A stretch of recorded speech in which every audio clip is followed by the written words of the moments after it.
Steve just walked in.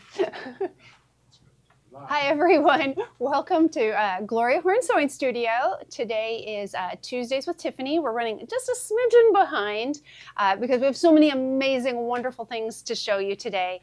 Let's see, got to start with all the basics, of course. And I get distracted easily. You all know, like Kathy just wrote she's from Georgia, which I have my map here, and it is looking awfully colorful because there are so many of you out there. Thank you so much.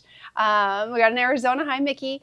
And Carol, hello. Okay, I gotta quit and pay attention. So anyway, again, it's Tuesdays with Tiffini. I'm Tiffini. I have PJ here. Steve will probably be popping in and out because he's gonna show us something really, really cool with the, oh, now I forgot the name of the machine. It's the one for, it's a straight stitch.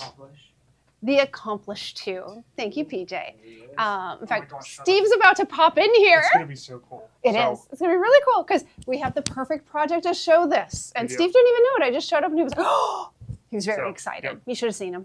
So he grabbed his big phone, called all his friends. So anyway, so glad you're here.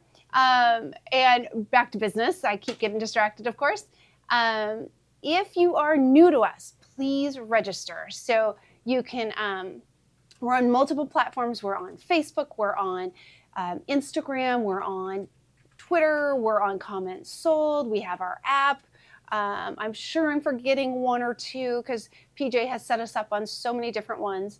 The only ones you can purchase on, though, are Facebook and on our app. So on the Gloria Horn Sewing Studio app, which is also the fastest way to buy things. So typically bag making on Tuesdays, you're able to get whatever you want. We've got plenty of them. But on certain days, like Mondays is Material Madness, we have discounted fabrics and new fabrics. So that's a little bit more of a competition to see what you can get. Thursdays can get a little exciting as well. That's our favorite things. So I do recommend the app. And it's really easy to set up. You just download it, Google Play or the Apple Store. Oh, someone made this bag already. Anyway, so got distracted again. Then if you go on Facebook, you can just type in register. It'll prompt you to fill out all the information. And so that'll get you set up. Shipping for us is free once you spend $75, and that is within a 24-hour period. So I know recently I bought something from a company and I spent $75, but then I realized I forgot one item for like $5 and I had to pay $6 in shipping for my one item. So we don't do that to you. You will get free shipping if you spend $75. So I think I covered everything. What do you think, PJ? I think you did. All right, I got the green light from PJ. I did good. So we got Florida and Wisconsin. Joanne, how did you make this? This is a brand new pattern. So this is called, and maybe there's one similar. So this is from 2023. I debated on this one for the Bag Lady Club. And I thought it would be a fun bag to use today because I know some of you are still waiting for your Bag Lady Club, or maybe you've gotten it. I don't know. I'm hoping everyone has them by now. I did notice Gloria, I believe out in California, had already completed one of the bonus projects. And so it was the little project bag for putting your macrame supplies into. And so, but anyway, since this was an alternate one, and it kind of follows my whole circle theme, I just thought, how fun, let's do it. And I absolutely love this fabric. It is just amazing. How big this is. It's like perfect. It's perfect for like going to the pool, going to the beach.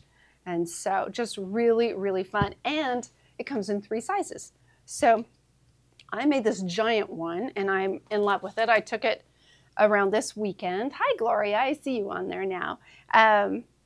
So I had taken it with me to do a little shopping, and I had several people stop me and ask about it. And they are also fellow sewers. So they are hoping to watch today and learn how to make it themselves.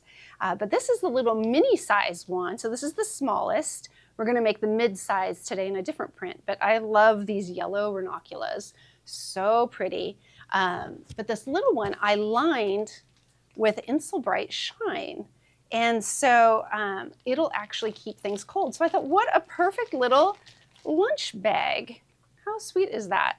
I am just loving this project. And so, so again, nice big bag. And then I just had a lot of fun quilting it. It was free motion. I just got crazy with it. I was hoping to use the Accomplish to do that today, but we just didn't quite get that set up. So I will still be doing it on the Solaris, but free motion on the Accomplish is really fun. It's really good at doing it. And so if you have the Accomplish, I know a couple people last week were asking for us to use it more, especially in this class. And so we're going to try and do that more. But again, Steve will be using it and demonstrating a really cool technique for adding the binding. So binding tends to be my least favorite thing. And so I'm really excited to see how that works. And so look at all of you on there. All right. So I'm going to tell you again, 3 sizes. This is the maxi size. And it is 24 by 22 by 5.5 deep. The mini size, which I made here, is 12 by 10 by 3.5. And then the midi size is going to be 18 by 16 by 4.5. And so as much as I love this fabric, and we will have kits for you, I don't know if PJ's putting it in there or not, we have the pattern available. It is from Orange Dot Quilts, and it's called the Bee Bag. And it comes with a big template. You'll see it here in just a minute. So for all of the different sizes, it was a quick sew and really fun to make. But I thought, what about for summer? Let's do a patriotic one. And so these are the fabrics I picked for the second kit. And I just thought, how fun is this? And so this kit will be the yellow ranunculus with this green dotted fabric for the outside. But the inside is going to be, this inside isn't the right one. It's just what I had at home, but it'll be a yellow checkerboard. So super cute for the lining. And so, oh, it was stormy Iowa. Oh no. All right, so we're gonna work with this one today. And now this I used the Bosal for it. So we have Bosal available, of course. A 36 by 58 is enough for this project. And so you may or may not have that at home. The kits don't include it. They just include the fabric. And so the other thing I'm going to use today, Steve had mentioned when I came in today to come up with like 3 to 5 of my favorite things that don't necessarily have to do with bag making. And I was like, okay. So recently I got an item that I am in love with. And so I'll show you the box first. And you may have this already, but I'm new to it. And I got it for applique, but it's perfect for bag making. I know it wasn't supposed to be bag making, but it's perfect for bag making as well when you have templates so that you don't have to cut your templates apart.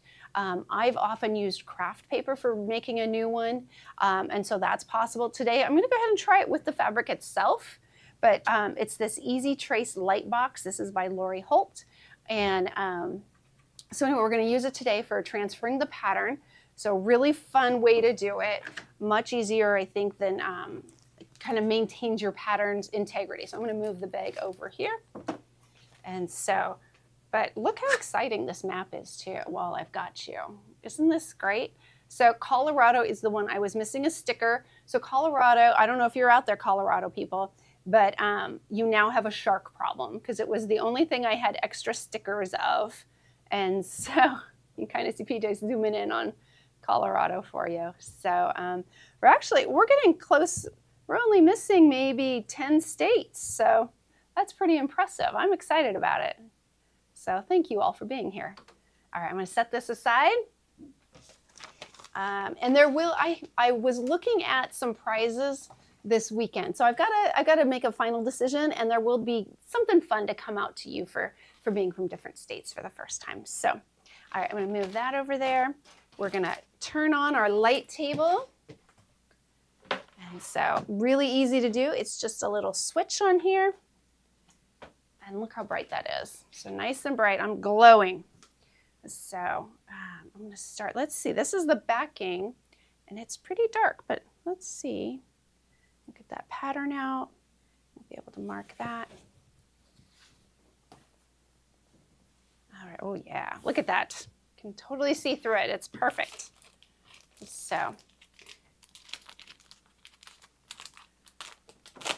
right. Oh, fill in Wisconsin. Oh, thank you, Lynn. Will do. We'll get you filled out. All right, so like I said, we're gonna do the middle size. And so that is what's called midi. So this is, so you can kind of see what the pattern looks like. This is the template. So it has the little mini one I had already made, and then it has this midi size, which we'll do today. And so, and that's to be cut on a fold. Now I like to just mark it. To me that just works a little better. So I'm just gonna light this up right here. Oops. Let's see how it does with the pattern underneath it too. So I'm gonna go upside down and this way. There we go. Because what I want is the outside of the bag on the edge, because I want to put the edge of the fabric over there, and that'll be the outside. All right, let's see if this will work. I'm optimistic. Oh, I don't know. We're gonna have to. I think I'm gonna have to turn it upside down. What's that? It's a little hard to see with the camera, but I'll try. Okay, well, and it's not coming through very well. So this might not have a dark enough outline to it. Do you need to turn off the lights or anything? Oh, here it is. I can see it so if I just sort of hold it down, I don't know if you can see, like right over here, this one's coming through pretty nicely. Are you able to see there, guys? I know you can see, here's where the pattern is at over here. And then this fabric here. Let me show you on a little bit lighter fabric. This one is, I probably picked the worst fabric for doing this, but I can see it. Okay. But I'll show you on here too, just for fun. Okay. Just so that you can see it on something that's a little easier. So I guess it's still something you're gonna have to focus on, but you can definitely see it. So it's just going all the way around here, especially as you sort of set the fabric down, you can really see how it's going. And so probably much easier with your eyes. Yeah, I think it is than with the camera. So just know that it does work. I'm not pulling your leg or anything. It does work. So I'm gonna just go ahead and get this started. I'll start from this edge since this is the outside edge. I'm gonna turn it upside down. That's a good tip. Sometimes I use a Sharpie to darken the pattern. Exactly. That's a really good idea. I didn't want to do that on this pattern in case we ran out of patterns. I wanted to be able to still give you one of them, but yes, we could certainly do that. And so, all right, I know I have my pen here. There are some things that are really hard to see on camera, like glow-in-the-dark fabric. Oh. We're having a whole lot of trouble trying to show that too. Oh, and it's so much fun. But it really does glow. All right. So I'm going to just mark this. The nice thing is we just have to mark this basically once. And then we'll just fold the fabric and cut the other one too.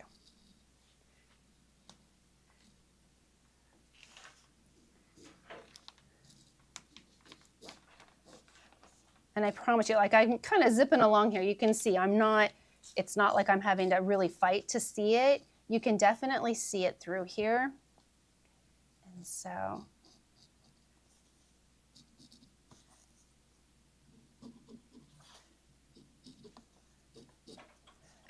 get that inside circle.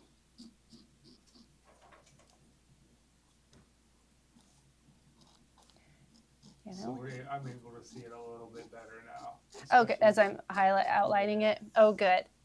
So I'm going to just sort of mark a couple lines on here so I know where my fold line is.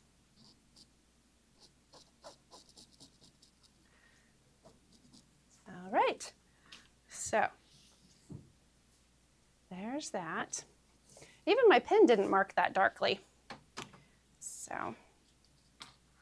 All right. Well, I'm sorry it doesn't show up better for you guys. Pretty good, actually. Oh, good.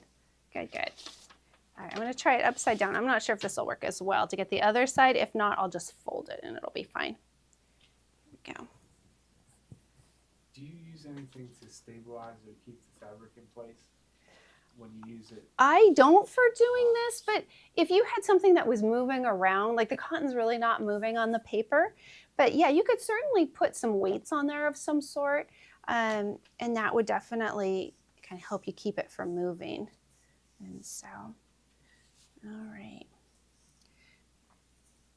So I'm kind of cheating and looking under here. I can see I'm lining up. I can see the pattern now underneath.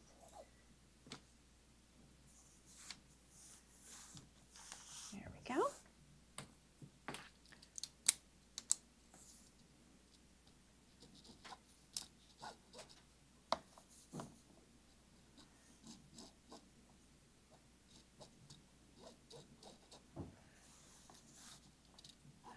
So this one reminds me of 4th of July and summer. And recently my husband went down to visit Lauren, who's the one expecting. In fact, she was due last week, so we're still waiting. There's no baby yet. And he brought back 6 flats of strawberries from the farms down there in North Carolina. And they were so good, but we couldn't get through 6 flats. So for the first time ever, I canned strawberries and made strawberry, kind of like a strawberry spread. It is so good. But I don't know if anybody has, you know, if they've done that before, but it was a fun process. It went quicker than I thought. I even discovered a new way, in case anybody wants to try this, a new way of hulling the strawberries, getting that stem and like kind of the white part off the top. And what I did is we had some metal measuring spoons, and I just used the 1/4-inch one, and they just popped right out. So I know this isn't a cooking show, but I just wanted to share this little thing with you because I was so pleased with myself. I was very excited because I thought, oh, getting these strawberries ready is going to take forever. All right, so you can see on here sort of now. Oh, I forgot to do my cutout. But you can see the shape of that. I'm going to put the cutout in there because I missed it when I was going around. I just went straight around it.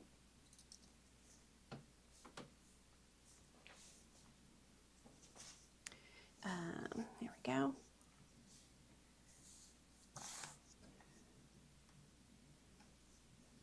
Get my line. There we go.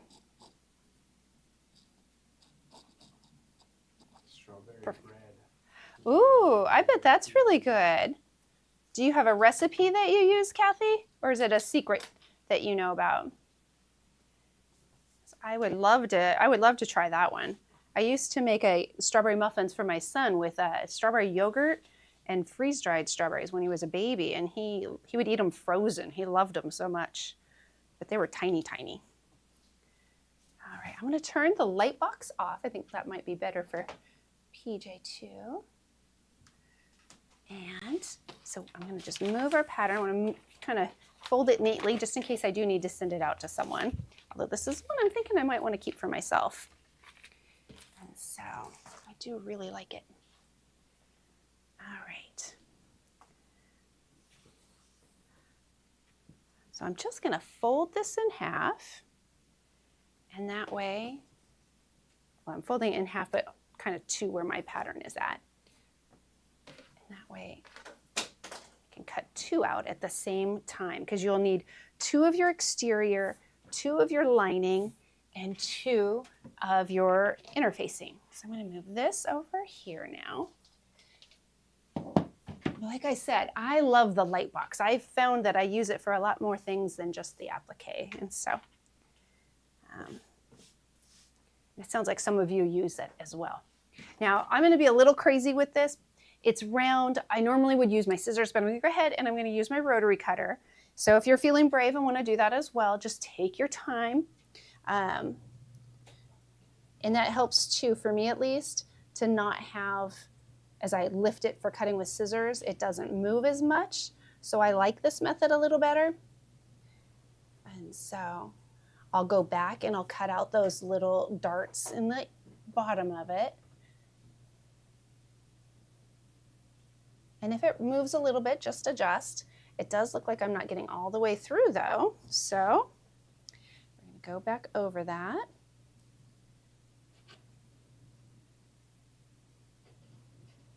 Just need to push a little harder.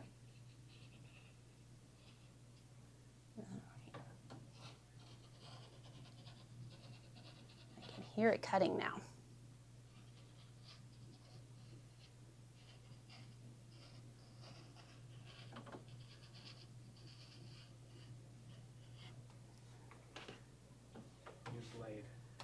Yeah, I know, Marilyn. It probably is partially because it's on it, because I'm going on an angle too. But you're right. I feel like we almost always could use a new blade in the studio.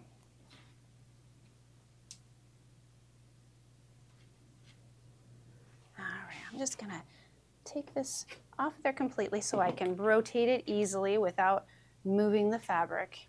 All right.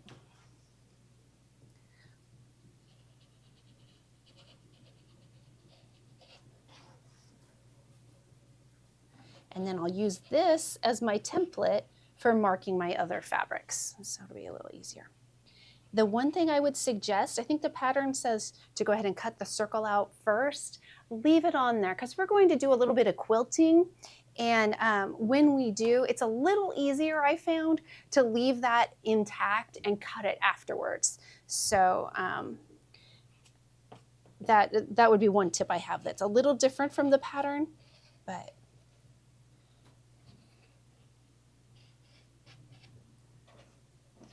and Susan may not like this, but I am not going to follow the pattern at all today. I am going completely off script when it comes to that pattern because it is, it's so easy that you really, like the first time I definitely followed it and was kind of, making sure I wasn't doing anything too crazy, but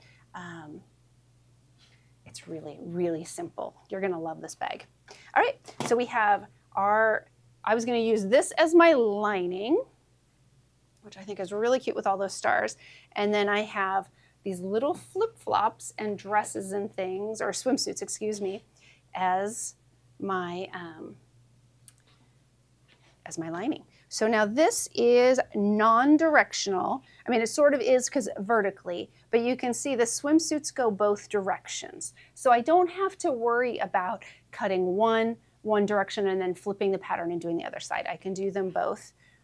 On here. I do want to try and make it relatively straight. Now, one thing that is nice is the bottom of the bag.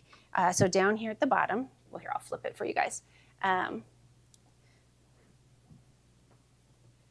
Moving my fabric all over. All right, so the bottom of the bag, here's our handle up here, is a straight line. So that's really nice on a pattern like this fabric, because we can just go ahead and line it up.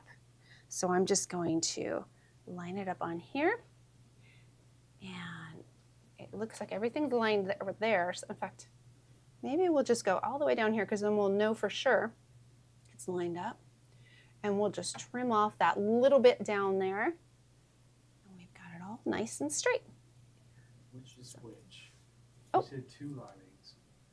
Oh, so I'm sorry. One is the lining fabric. The other is the bosal that I'm going to use. Now, she suggests bosal or any other sort of interfacing. I actually thought like heavyweight fusible fleece would be really nice as well, because this is kind of stiff.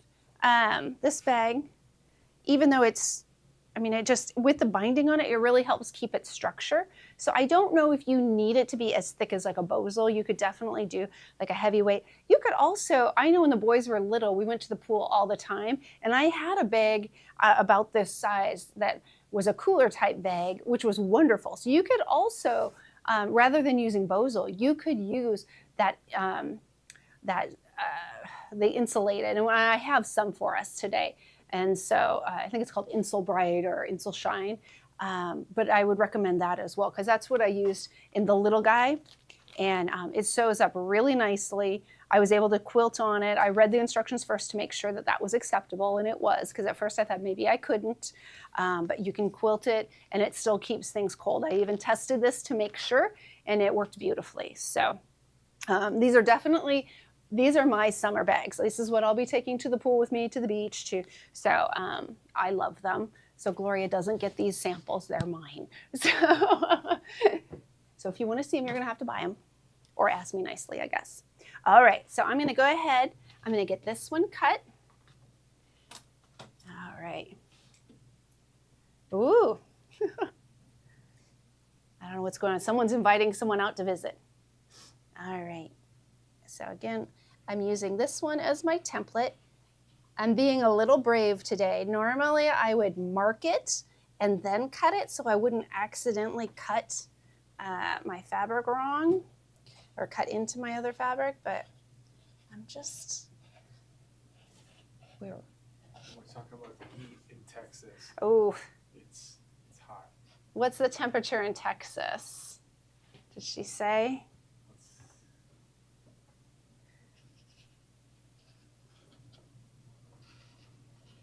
And wherever Kippy is, it snowed.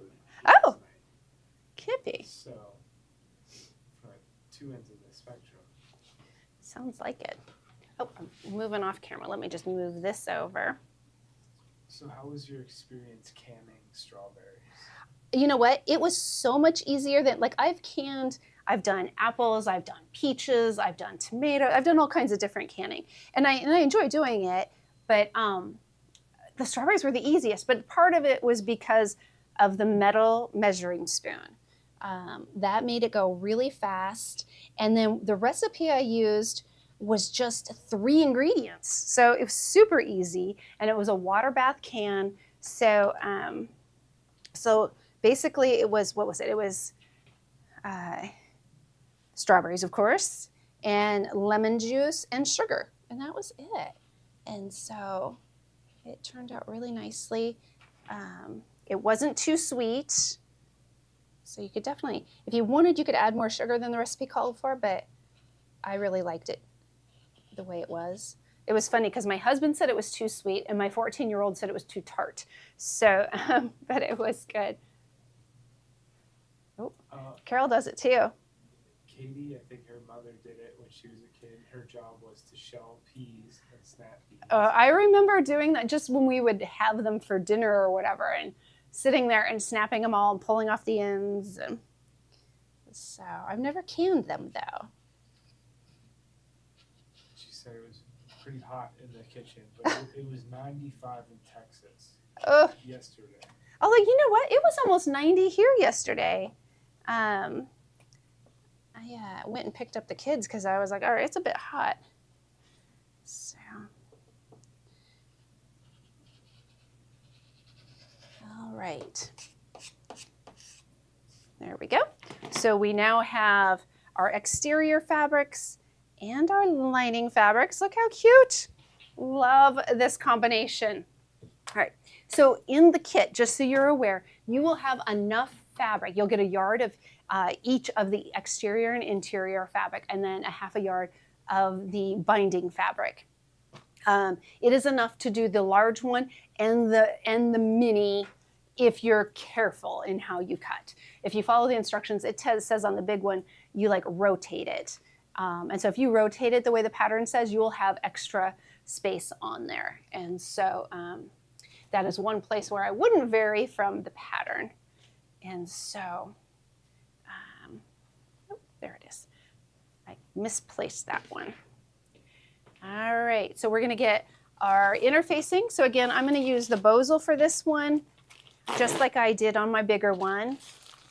And if this goes the way I think it is, I may end up keeping this one as well. This isn't good. I may end up with too many bags at home. Oh, 93 in Arizona. So my Arizona ladies out there, or gentlemen, I don't want to judge or assume, we are talking about over Christmas doing an Arizona trip with the kids because they have an extra long Christmas break. Any suggestions? I want to be warm. I don't want like a huge city. I want something kind of mid-size where there's things to do, maybe some hiking relatively nearby, but doesn't have to be, and a really nice place to stay. So if you guys have recommendations, I would love to hear them. All right, so we are going to need 2 of these. I'm going to go ahead and just mark the first one, and then I'll cut that one and then get the next one.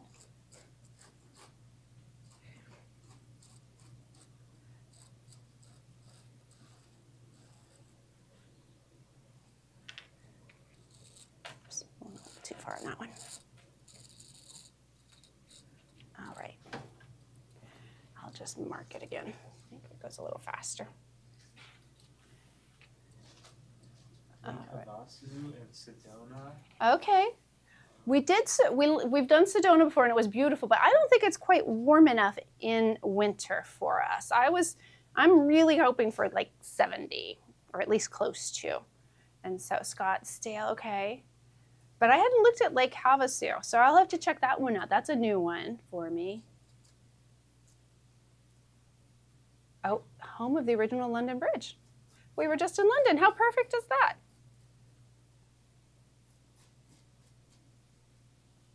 I do think they said something about that when we were there too, now that you've said it. I'd forgotten, but.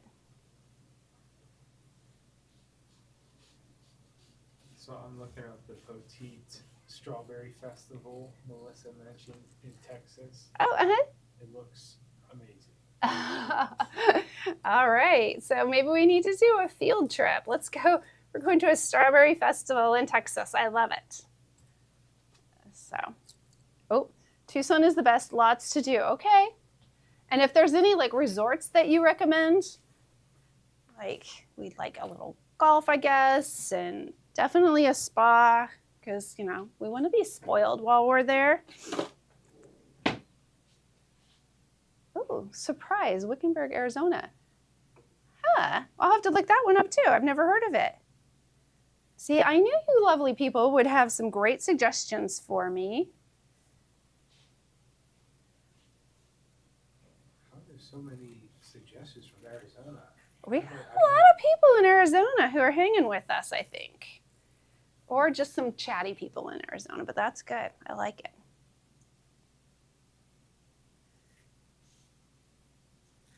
Mickey seems to know what's going on. Mickey, you and I may have to connect and so figure this out.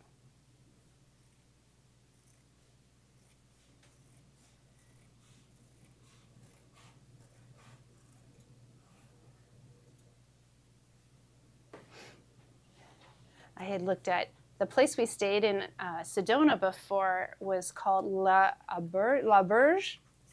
And it was so great because we had this great spot and we could just walk up into town for all the shops and restaurants and everything. So I'd love to find something like that again. We had like one of the little casitas or whatever they call them. And the price is like triple for Christmas time as it was, I don't know, maybe 4 or 5 years ago when we went for spring break. So I went into sticker shock on that one.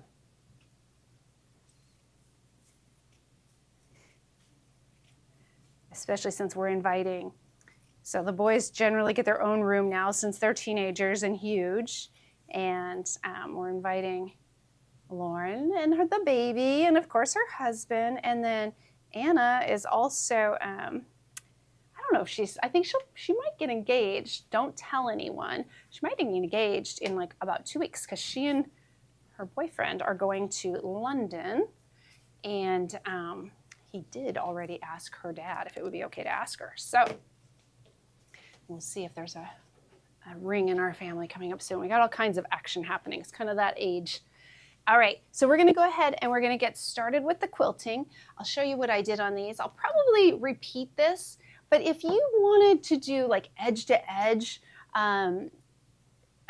quilting on yours, I would recommend you don't cut out first, that you keep your piece whole and do a sandwich. So a sandwich meaning you put your exterior, your interfacing, and then your lining all together. And then you would quilt that first and then cut out your pieces. What I did on here is I had cut out my pieces and then I just did a circular, just free motion, circular, crazy. And that's how I went about doing that. Steve just walked in, so I don't know what he's gonna tell us, but- I think were you headed over to start sewing? We're gonna sew here for this part. I wanted to just show them our lovely cabinet quick. Okay. The cabinet we're sewing on. So whenever you're ready, we'll look at our cabinet. So we set it up for sewing. Sorry, I'll get my stuff out of the way. And these are our Koala cabinets, which I'm gonna make my quilt sandwich while he does that, so. She's gonna make a sandwich. I am, I'm a little hungry. We were talking strawberry jam in here. So Ooh, these are our tombstone. Koala cabinets that are still on special with free delivery and free caddy. But what we've done today is we lowered the machine down into the cabinet. we put our clear acrylic insert in.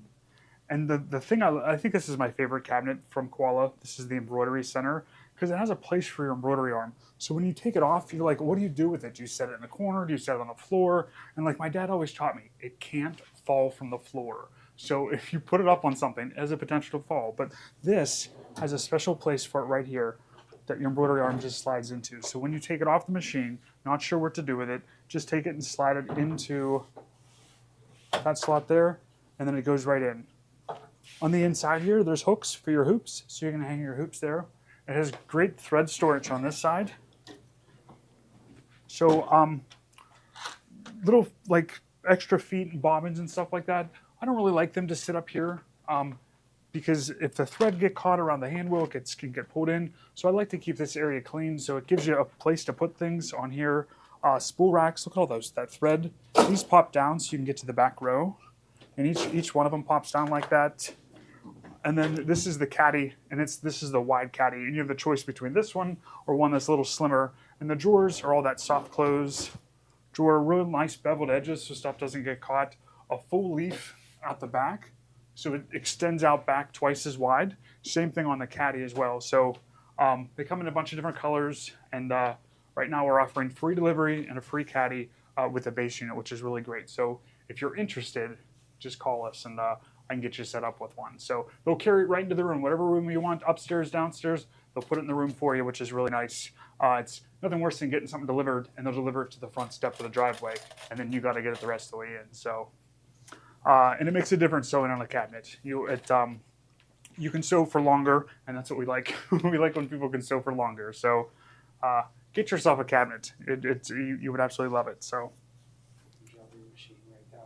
Yep, it can drop right the whole way down in. And it even comes with a remote. So you can power your cabinet from across the room. So the white ones. Steve, can you explain the foot piece? The foot piece. Oh, so there is a foot piece that goes down in here. So what Koala used to do is they used to make cabinets at 3 different heights. And instead of having all those options, they changed it to this one standard height.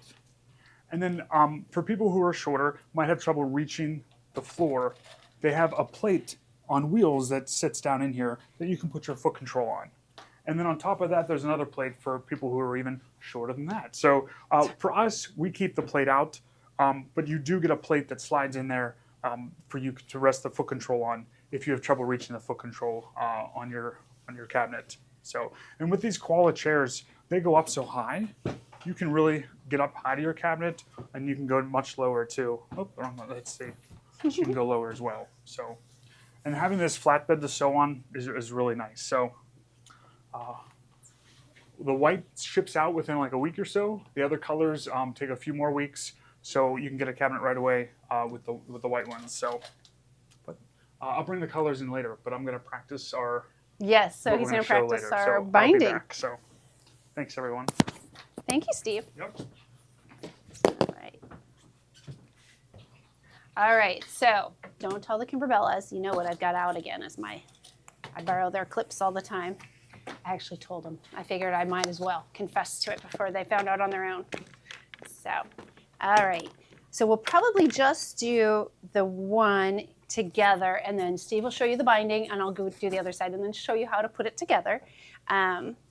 So I've got, but what I did is I put the back on, and then I put the other side on. Now, if you have like a double-sided fusible interfacing, you could certainly just fuse this on here. I'm putting clips in just to make sure it sort of stays in place, because it can sometimes move around just a little bit. And because I was doing sort of a rough cut with my rotary cutter, they are just off by just a smidge, which is totally fine, because that'll all get adjusted when we're done. I'll go ahead and retrim the outside before I hand it off to Steve. So like I said, so that's what I'm going to do. I'm just going to go around. I'm going to clip it. Because I'm going to finish this one while Steve is doing the other, I will go ahead and just leave that to the side. We're going to go over to the sewing machine, and we're just going to have fun with this. And so we've got our circle is right about here essentially. And so we're just going to like go around and do some fun stitching. There's no right or wrong way to do it. The one thing I like to do is sort of go around the outside just to hold it in place. So I use a larger stitch. I use like a 3 to 3.5 anyway. But I like to kind of go around so that it holds it in place. So, all right, let's go have fun. So, all right, so I put some red thread in here. I thought that would be fun. If you have a variegated, this would be a great time to use that. I, of course, thought variegated after I came in here. So again, I'm going to switch the length. I'm going to go ahead and put it at a 3.5 millimeter. And I'm just using the 3. You can use 3, 4, whichever one you prefer. But again, you want that longer stitch length. I do have my walking foot on because I'm using the bosal. It just makes it easier to push everything through.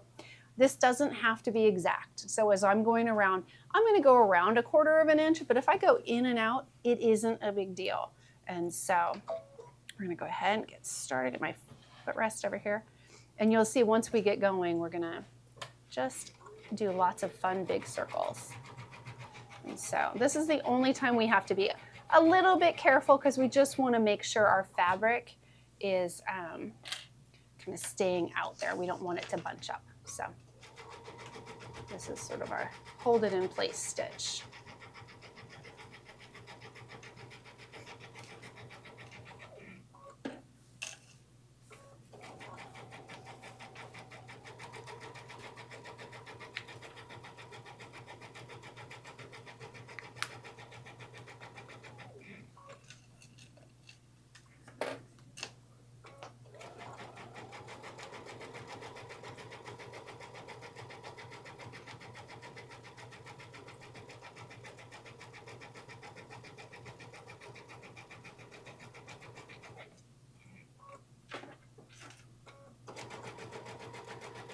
You can see this is going pretty fast.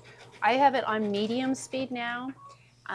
You could certainly, especially once we get this tack down done, go faster if you would like. And so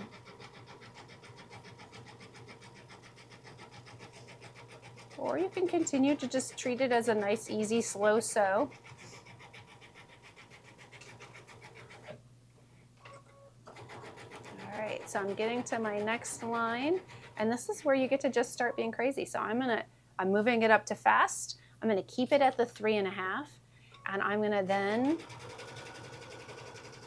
just kind of move it in a general circle. I like it to go sort of smoothly, so I sort of just hold the outer side and slowly move it around in a circle. So you can see I kind of keep rotating hands. When I get up to the top, so the top is the narrow side, I like to bring it in a little narrower because I know that's going to be the handle. And by having more stitching up there in the handle, it gives a little more strength and stability to that handle, which is kind of nice. So see, now I'm back over where I started with that. So we're gonna start making it wider again. And you can crisscross over, or you can just kind of try and keep it fairly consistent.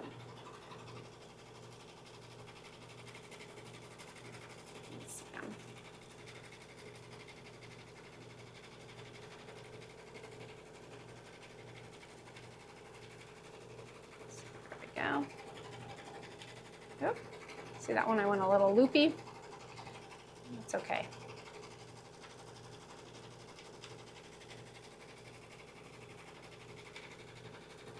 Because again, it's not like it's a perfect circle or anything that you have to do. It's just kind of fun. Could you do it from the inside out? What do you mean? Start in the middle and work your way on the outside. Yeah, I've done that before where I had marked the circle where I could see it. Mm-hmm. And then I've done the circle and gone out from there. So yeah, you could do it however you want. And what I like to do is sort of do a few this way, and then I go back and I just make a few kind of filling out the rest of it. And so I got a little carried away there.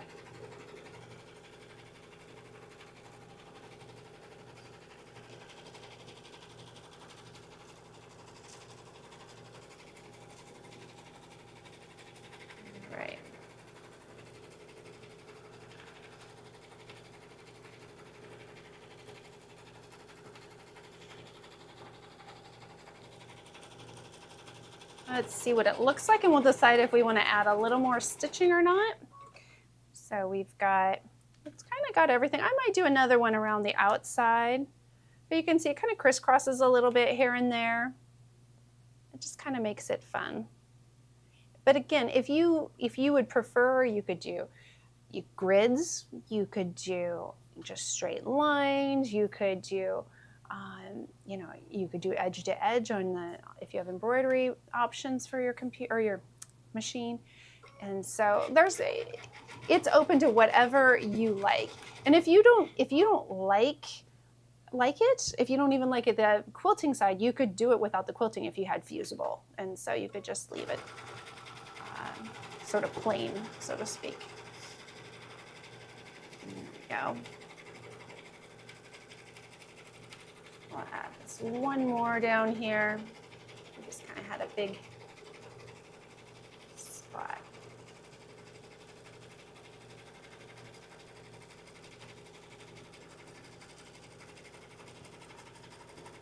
And I'm just going to sew until I get over to the edge, and that's where I'll end it.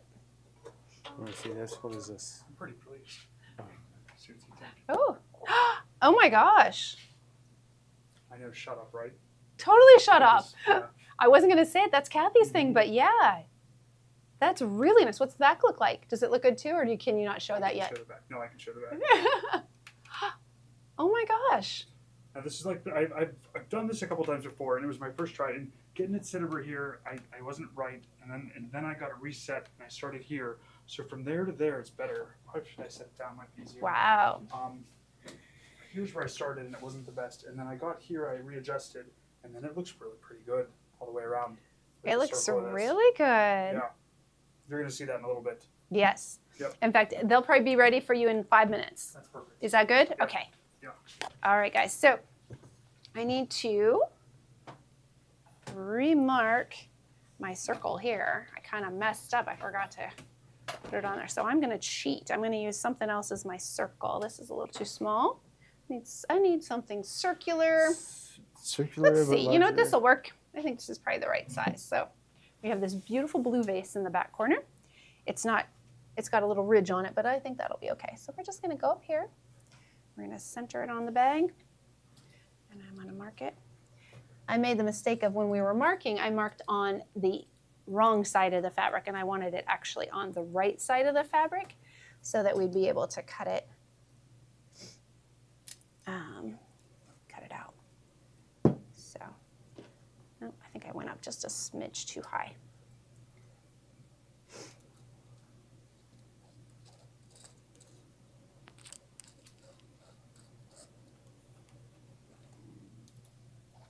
All right, there we go. So you can see I put that right there. I'm going to just use my scissors. Right, like that. I know the light table won't go through all these labels, so, or layers, I should say. I was gonna ask. Yeah, unfortunately, it's just a little too much going on here to be able to do that.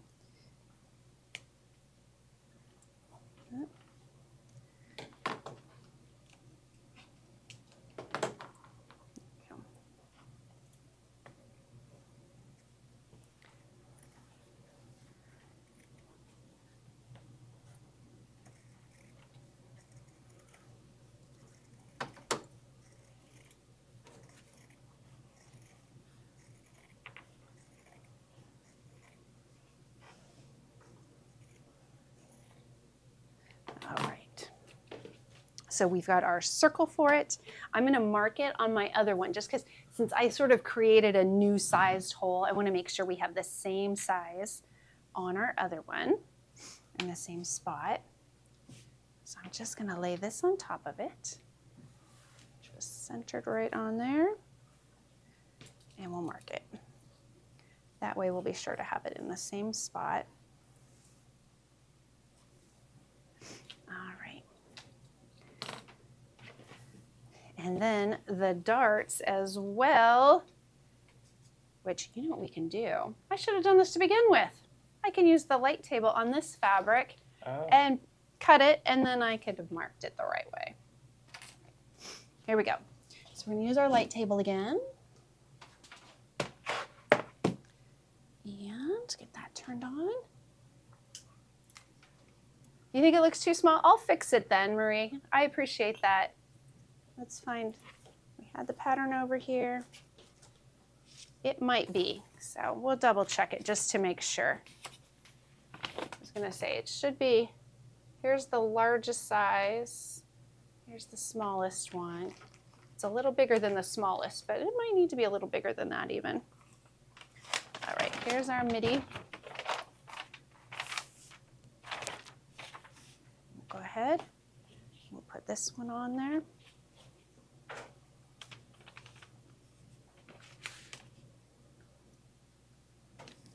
Beautiful. All right.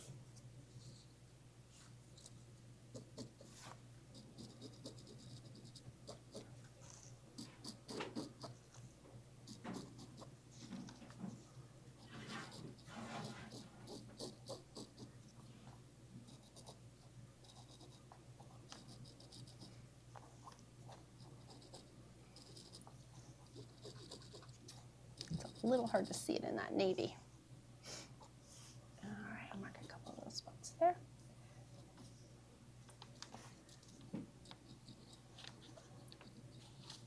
Yeah, I thought that's it. All right. All right, so we'll fold this back in half. See how great the light table is? I can go back and fix my mistake. All right, fold this in half. All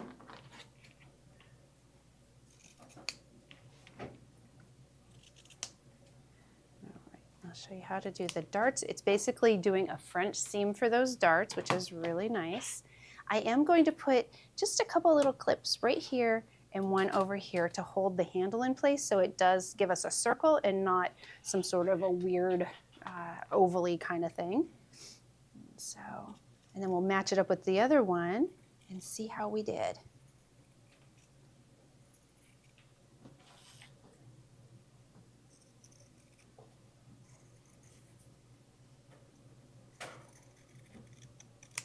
Steve, I lied. It's close. It'll be closer to 10 minutes before they're ready for you. I'm sorry. All right, so let's see. Open that up.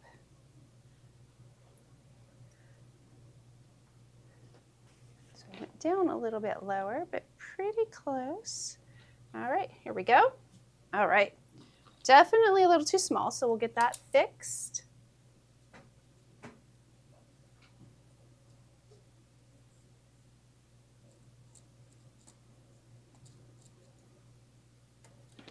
All right.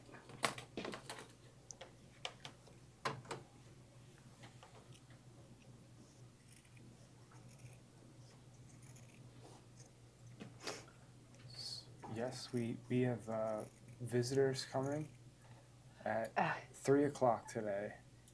Oh, is that when I they're coming? We don't exactly know what we're getting into or what we're gonna get them into, but we It are should be expecting some interesting. visitors. Yep. All right, so there is that part of the bag.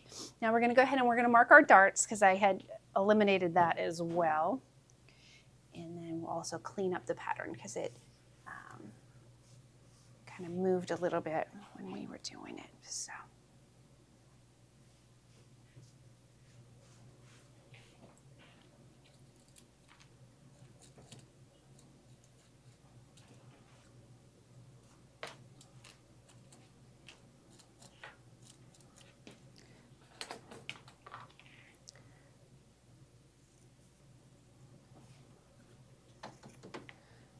There's one.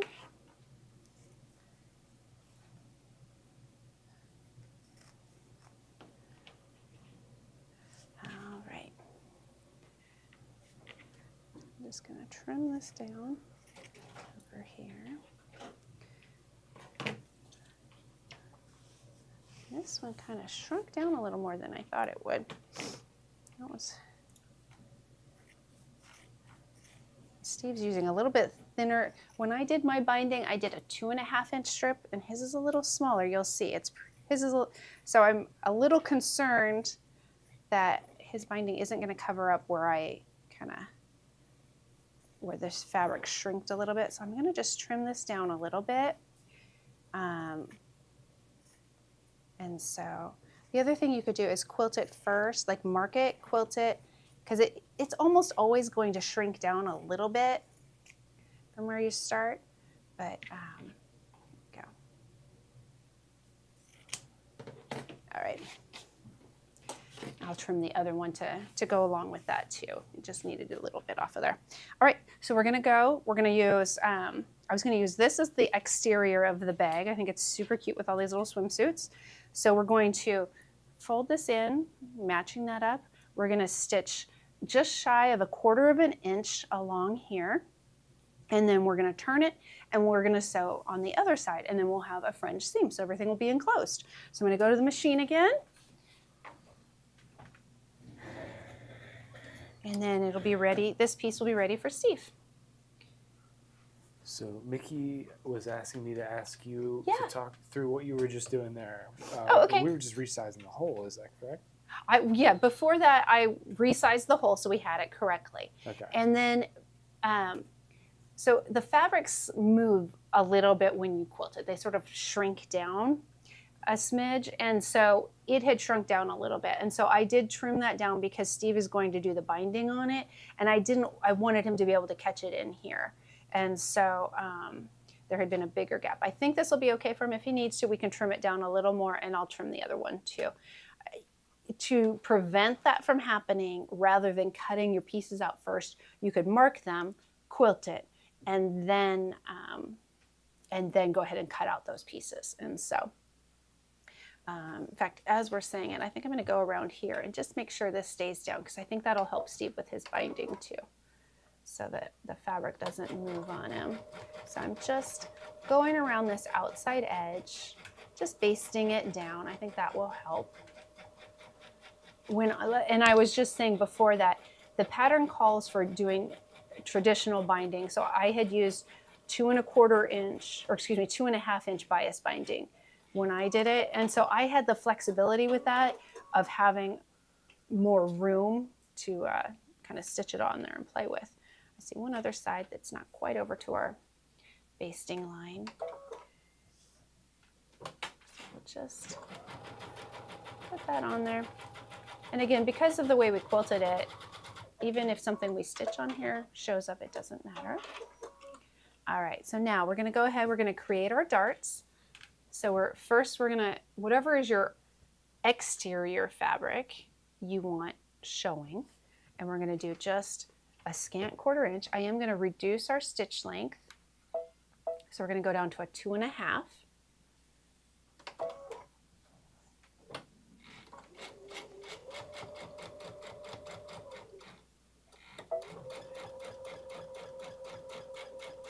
And I just back stitched over it just to kind of give it additional stability. So we've got that stitch. So then what we do is we just turn it the opposite direction, and then we're going to do another seam. You can see that's a finished edge, and what that's going to do is create another finished edge on the inside. So I kind of went on that line. I like to go a little bigger just so I'm sure I catch all the threads and everything in there. So I'm going about 3/8 of an inch. And so I'll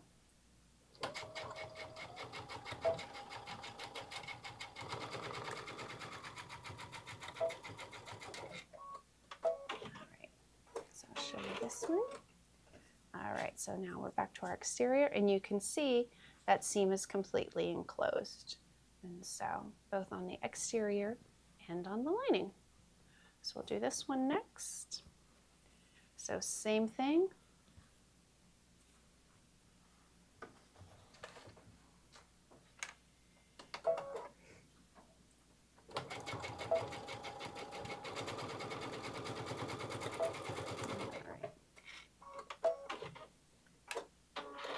We've done it on the exterior. You want your raw edge out, and then you're going to flip it inside.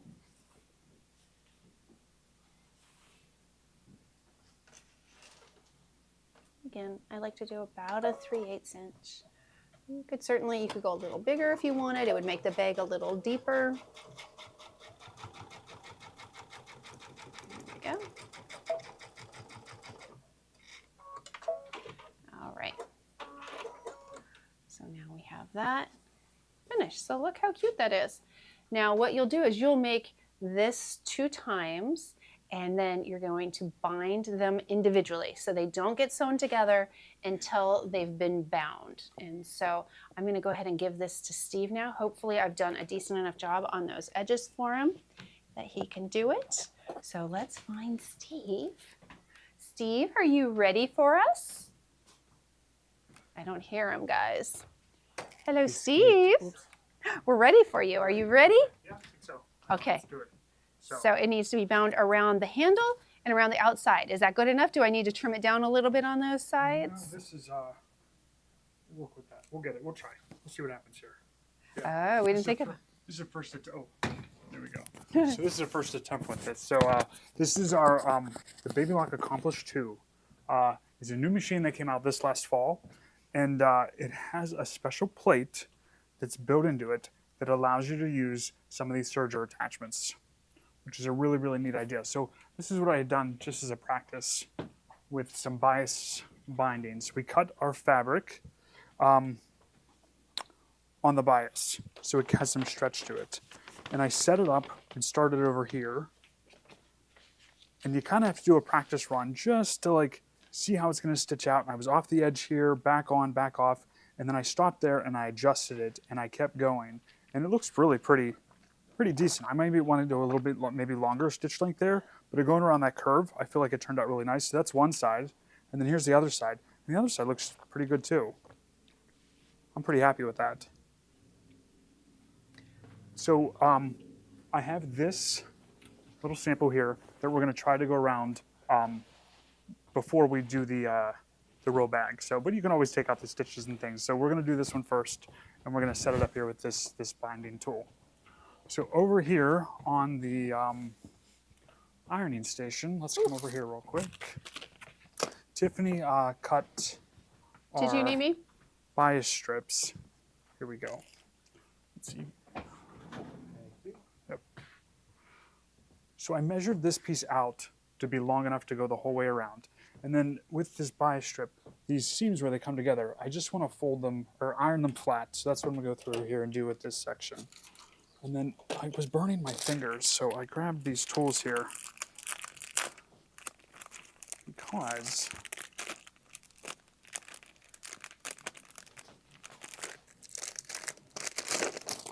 there they go. Just rip them open, right? And I think I want to use maybe this one here. I lost one down there, but then you do this, you can get in here and kind of fold this, fold that flat for you.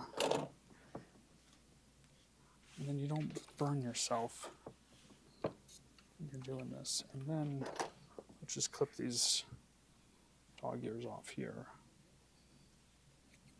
That looks good. Get this one, that one's pretty good there. One more here. Just get that folded flat there.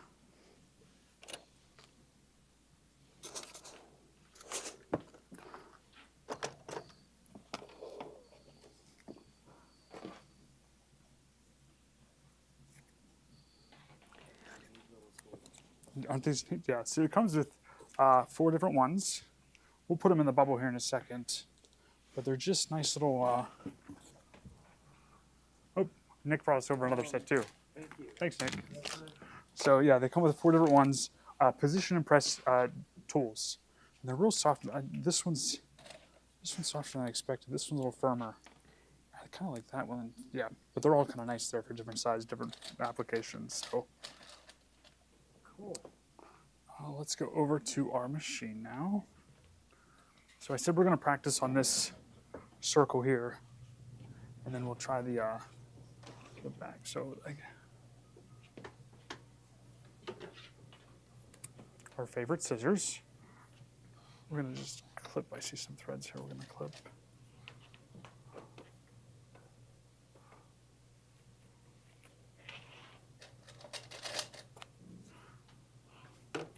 So these were parts of the long arm, the regalia that we had just practicing and showing the machine. So that's what I cut up was those practice quilts to do this. Ooh, I gotta show them that other thing I made earlier too. So this is the 36 millimeter double fold bias binder. And if we open our book here, this is the Triumph accessory kit. If we go to the double fold bias binder, and that's the one we're using. So there's two different options. There's the 28 millimeter or the 36 millimeter. I chose to go with the 36 millimeter for the 1.5" binding. So if you're using the serger, it'll set you up here with those things. But we're gonna go down to this bias strip cut size. And for the 1/2 inch, I cut my strips 1 3/8 inch. It says 1 1/4 inch for heavier weight fabrics, but I did 1 3/8. And it always says to test this, and that's what we're gonna follow. So this is the attachment we're using. It's a 36 millimeter double fold bias binder.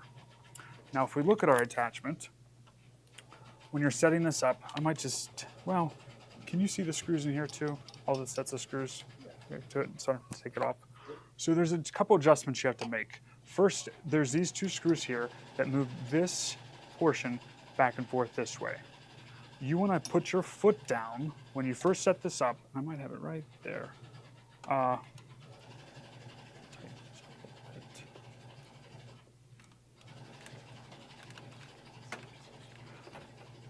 So when the foot is down, when the foot is down like this, you want this attachment as close to the foot as you can. The closer it is, the better, and you need to do it with the foot down, because when the foot's up, you can get it underneath. But when you put the foot down, you just want to make sure that that attachment is right as close to that.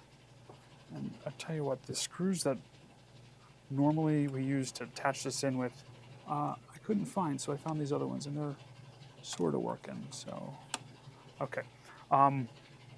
The other adjustment is left to right this way. And that has to, you loosen and tighten these screws to get there. And you want to kind of test to see where your needle's going to land on your binding to adjust for. And I feel like I've changed it a little bit. I feel like I need to move it over a little bit. But we're going to test it on this and try it again. So let's go right about, let's try right there.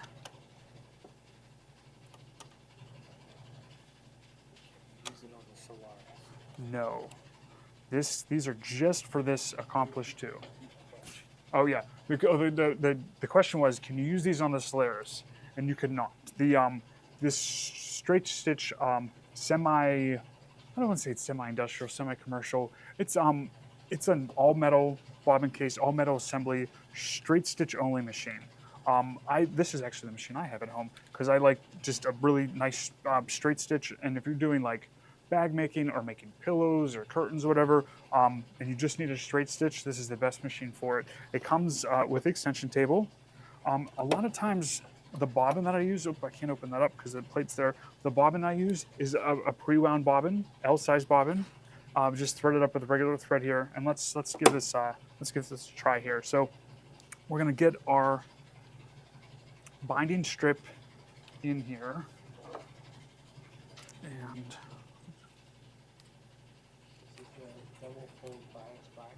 this is the double fold bias binder, 36 millimeter.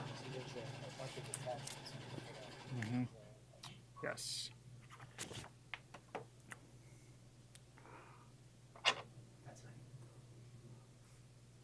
So we're going to take our strip, we're going to put it inside here.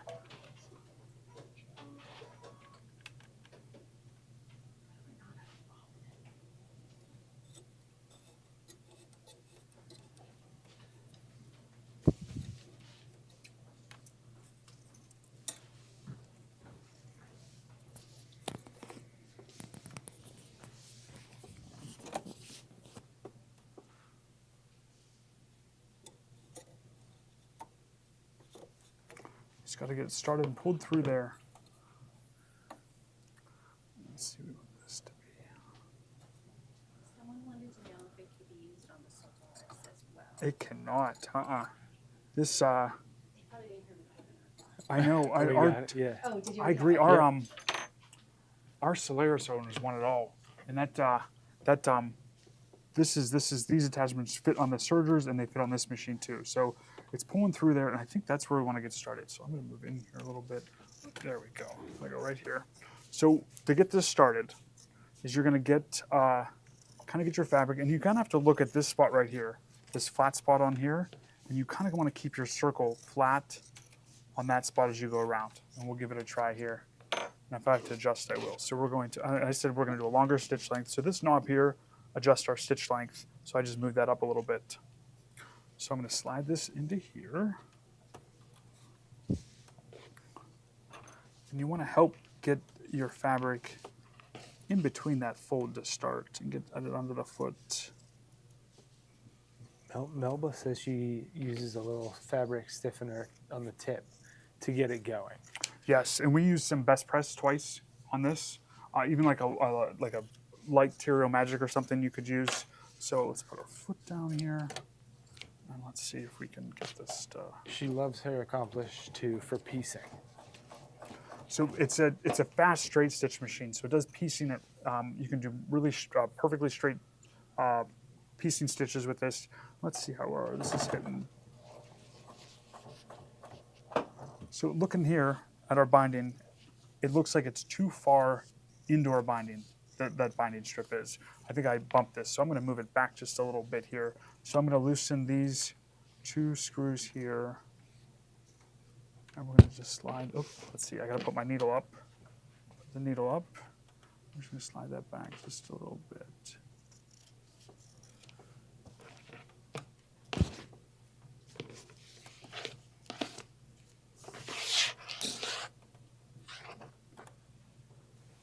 Okay, we'll give that a try now.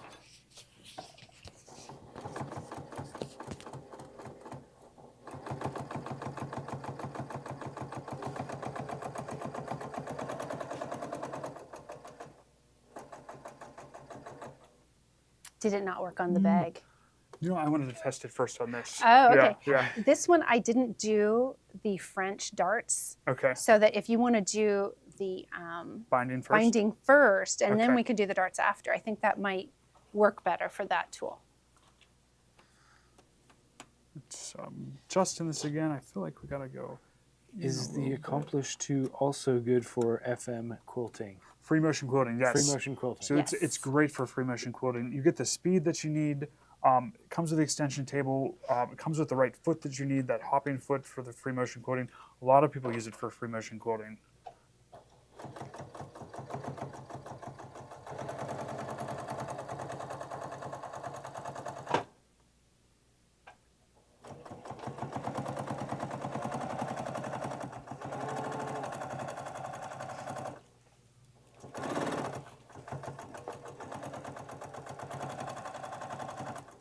And as with anything with like sewing, piecing, putting your binding on, any type of like sewing that isn't just push the button for embroidery, there's practice involved to perfect your technique and things you'll pick up along the way. And each time you do it, you'll figure something out to get better. But I don't think that looks too bad.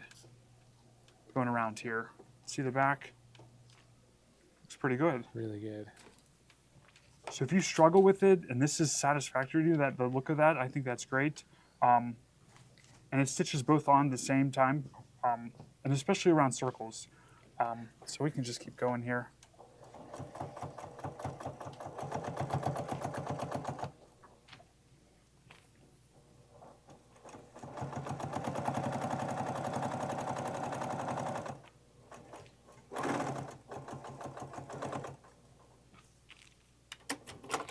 Now, I know someone is going to ask me, how do I finish it off? And I'm not sure yet. I'm going to figure that out. But there's some spots here I need to improve upon where the binding comes together, or where you pieced them together. You can see here, I didn't have it held right where this flipped out, so I need to work to get that better. So you just got to practice and kind of figure out what's better. And then if it didn't work out, just take it off and use a new strip and try it again. There's nothing wrong with this piece here. So we'll keep trying to bind the bag here. So cool. So Tiffini, let's go back and talk to her real quick. All right. Do you want me to come back out there? No, so you need me to finish this before we can go on to your next step. Is that right? Yes. Okay. So I'm gonna work on that. What else? Is he coming back? Oh, there you go. He's There right you here. go. I can answer a couple questions they had, but Okay. are you like, what would you like to do? I don't. Isn't I it feel like cute? it's gonna take me longer than they're gonna want to wait for me to put this. So you can put it together. What's the steps to finishing and putting it together? So, Is this something you can talk you know them what? through? Will you grab those two for me and bring Yes. them back in here, and I can show them exactly what to Okay. do. But also, someone had asked in the comments while you guys were doing that. Where am I going? I'm up here. Yeah. Okay, sorry guys. So someone had asked, is it reversible? Technically, no. However, the thought made me think, well, let's flip this bag around. So this is like I said, this is the fabric I had at home. So this isn't the lining you'll get. You'll get this really cute yellow gingham. But look at this, inside out is beautiful. It's, you don't have the binding showing, but because we enclose those darts, it looks really good. So, If you're binding, turn out exactly like you expected. make it reversible. Flip it inside out and you'll look great. So no. Yeah. And the other thing is that when we do some of these shows, we don't always have time to practice. We don't always do this ahead of time. We kind of do it on the fly. Right. And you know what that helps is because we're going to make the first mistakes that you are. And if we did it once already and showed you again Right. how perfect we were, then you'd run into it and be like, I can't do this. But you saw us that we just kind of talked through our mistakes and kind of worked through it together. Right. So I think it's good that if we just do it for the Right. first time. And I think so, you guys have often commented that you Yeah. like the fact that you can see us sort of work through our mistakes. So Tiffany's going to tell you how to put this together. I'm going Yes. to try to bind it. You're going to show him some things, and then we'll see where we end up. yes. Okay. Do you want to give me some of the binding and I can show them the traditional binding? Sure. Yeah. Yeah. Just give me a little strip and I'll show them a little. I'll do one of the circles. Perfect. Yeah, because Um, the inside circle, I don't know if I'm going to be able to do. This might have to be done. See, he Traditional said he was binding. going to do this whole thing. That's right. That's right. No, it's pretty nice that machine can do that. And obviously, anytime you're learning a new skill, it takes some practice and patience. And sometimes, unfortunately, we don't have that time because we try and bring you a lot. So, all right. So I'm just going to use a little bit of this. Now, Steve had me cut this thinner because he was using it for the other machine. I used a 2.5 inch bias binding. And so for me, that worked out really nicely. So I'm going to just cut right here and give Steve the rest of it. There you go. Thank you. So what you're going to do. Oh, you need that too. Yes, Yeah, but I'll okay. give it back to you in just a Sure. minute. So you're going to finish your darts on this one. You're going to bind all the way around the outside, and then you're going to bind the circle. You're going to do that on both of them. Once you have those bound, you're going to put them together, just like this, and you're going to go to the bottom of the circle, for the lower small circle for your handle, and you're going to measure over. So it's nice on this one because we have a straight line, and you're basically going to go from that line over, and you're going to stitch from here. Make sure you backstitch really well because that's the top of your handle. That's where the bag is going to open and close, and you're going to stitch all the way around back over to this other line. And you're going to backstitch again really well. And then you are finished with this bag. It is the easiest, most fun bag. Yes, I think, Mickey, you could do it on a serger. I bet it would turn out really nicely. And so if you do, you'll have to show us a picture. And so add a glass of wine. You're right, Steve. They say add a glass of wine. You'll feel better. Right now? Yeah. Just start drinking. I like that idea. Yep. All right, so I'm going to give Steve this one back because he's going to try it. I did not complete the darts first, so that way he can put it through the machine. And so here you are, sir. All right. Now, I'm sure a lot of you have done, they're asking if you could do it on the serger. We don't have a serger over here at the moment. I'm not sure. I mean, you could. I'm sure you could. Yeah. You could definitely serge this up around the edges and then flip it for sure. All right. Inside serged. So I'm going to go ahead. Now remember, this is only 1 3/8 inch, and I use a 2.5. So this is going to be a little bit tricky for me, but I'm going to go ahead and try and make it work. So it may not wrap around as nicely as I would like. And so, although have you guys all made bias binding before, or should I show you that really quick? Because I could show you. Why don't we do that? And then I'll go ahead and I'll use the right size. So what you'll do for making bias binding is you'll start off with a square. The square could be any size. For this size, for this project, I picked, it's basically a 19-inch square. And so you're going to want to fold it in half and make a crease. So that's what I'm, whoops, my half got a little wonky down here, but that's okay. So you're going to do that. So you're going to basically make a triangle. In fact, what you could do, if you don't want to make the crease and then go back to the other side, you could just do this. We're going to just trim that off where the fold is.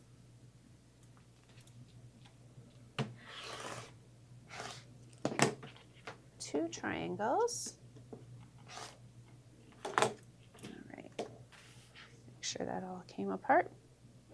Beautiful. All right. So then, let's see. Open that back up. Kind of match them the way they were. Make sure you've got your square.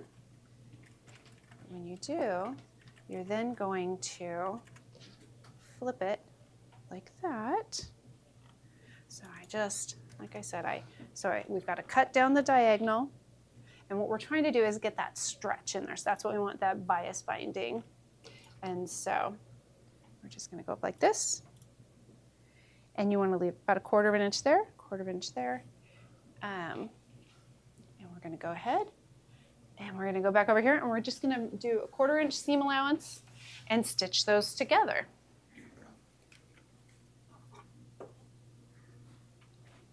And I like to do mine continuous, so you'll see how I do that. Again, you guys may already know how to do this. And there's definitely videos online. And of course, my bobbin thread. Oh, no. Yeah, it had started to do that before. I forgot. So I've got a bobbin right under here. I had set aside earlier just in case, because I knew with us doing, anytime you do kind of quilting, especially free motion style, you use a ton of thread. So just always make sure you got a nice full bobbin. And maybe a second one. All right, here we go.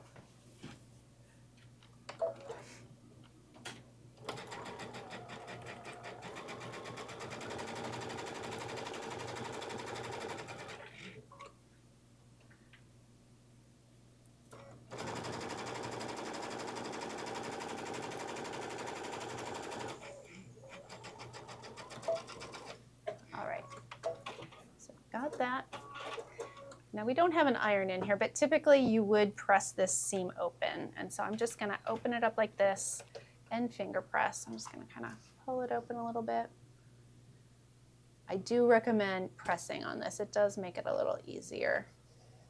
A lot of times I just finger press and go for it. This is not one of those times I usually would do that. So an iron is a good idea, but. Steve does have an iron hot and ready if you really want it. That's okay. We're going to live on the edge in here and let him kind of work on that cool way of doing this. So, all right. So it's pressed decently enough, I guess. So now what we're going to do is we're going to mark 2.5 inches this direction all the way across, and then we'll stitch those together. So we'll have one continuous piece. And so let me move this bag out of the way. I'm going to flip it back the right way so we've got it like this, and then magically we have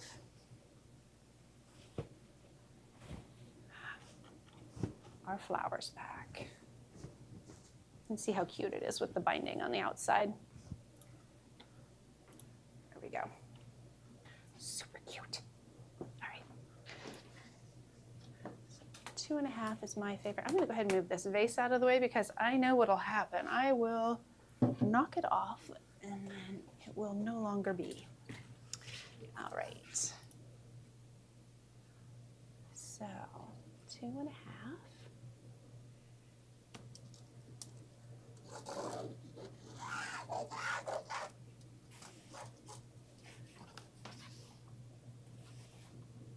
like I said, go all the way across doing that. What I like to do is just stay up at the top, do my 2.5s, and then I go back and I do the bottom one. Now, if you get to the end and it's not 2.5 inches any longer, we're just going to cut that off. So you'll see here in a second as we get closer. If we don't have 2.5, it's not a big deal. So I don't worry about my math on this. Now, there are definitely bias binding calculators online that you can go, it'll figure it out for you if you wanted to just do that. It'll say, okay, if you do 2.5 and you need this many inches or yards, feet of it, it'll calculate exactly what size square to start with. So you can see I am about 1/2 inch off. So rather than marking a line at this 1/2 inch, I'm just going to cut it off. So I'm going to move down here, finish that cut.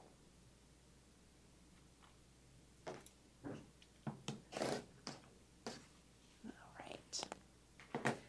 And then now I don't have to necessarily worry about measuring, watching where my numbers are, because I can just finish these lines off.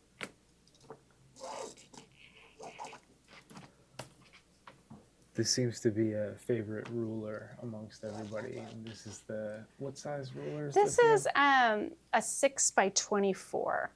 And yeah, they are really nice. It's a good size for a lot of different things. Now, if you're doing smaller things though, there are other ones that, in fact, Steve had me pick favorite things, and I showed you one already. It was the light board. I love my light board. Didn't realize I needed one as badly as I did. But another one is a ruler that I really like, more for piecing than for bag making, but it's a square ruler. But it is nice for other things as well. Oh, do you want to show PJ's bringing in my, so this is the ruler that I picked as one of my favorite things to show you guys. And it's a 12.5 inch square. So that way, if you're doing quilting, making pillows, if you're using your embroidery and you want to square up things, this is just really nice because it goes as small as a 1 inch square, and then it also marks where your, I guess it has the 1.5 in here, and it has the seam allowance, it has the 1/4 inch in here. So it just really, it gives you a lot of detail. And so, in fact, I think those dotted lines are your 1/4 inch too. And so, anyway, going back to my bias binding. So you're going to, so I've got my lines all the way across here. So I'm going to fold this in half like this. Obviously it doesn't match up. They're weird like this, but we're going to sort of manhandle it a little bit. And on the end, actually I'm going to go this way. I'm going to take the end of this, and I want it to go about 1/4 inch past that line. So it's a little hard to see, but here's my point, and here's that line. And so I'm going to grab one of my Kimberbell clips. I left them over here on the machine. And so, there we go. Put that on here. I'm just going to go down here to the end. Put another one. Actually, I think I'll just go right about here, and I probably won't even worry about it. Okay, so what we're going to do is we're just going to go and we're going to do another 1/4 inch seam allowance here, and then we're going to come back and we're just going to cut on that line, and we'll have one really long piece of bias binding. So, sorry, PJ, I know I'm back and forth a little bit on this. There we go. So if you haven't made bias binding before, I really like this method because it makes it a lot easier than cutting strips and cutting those strips each together. Nope, just realized I'm on a 3.5 length. So I'm just gonna drop it down to a 2.5.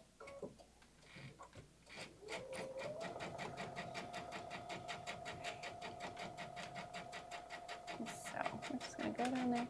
I just try and be a little careful because we're kind of at a weird angle. You saw how it's like really long, but then an angle on it, and we're pulling that angle together. There we go.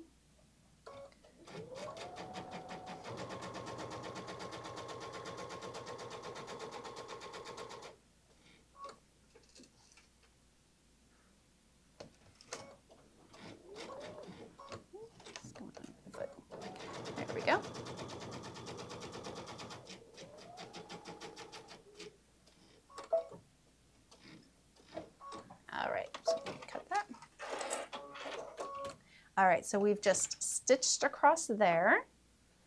And so now we're just gonna take a pair of scissors, which I think I've got a pair right over here. I can do it either over there or over here, whatever works. PJ's moving, so we're back over here. All right, so you're just gonna cut along these lines. And so, oh, you know what I forgot to do though? On that seam, you wanna kind of press it open. So I know we don't have the iron in here, so I'm just gonna finger press that. But again, I highly recommend using an iron for this and really pressing it well. The only thing is, if you used a heat erase marker, be careful that you only do, it's okay, it's okay. Sure? I'm Is it right positive. here? No, see, Okay. Steve's so good. No, I'm fine, I'm Okay. fine. Yep. We're just gonna finger press it. They know what to do. So here we go. All right, and I'm gonna continue cutting that. And so.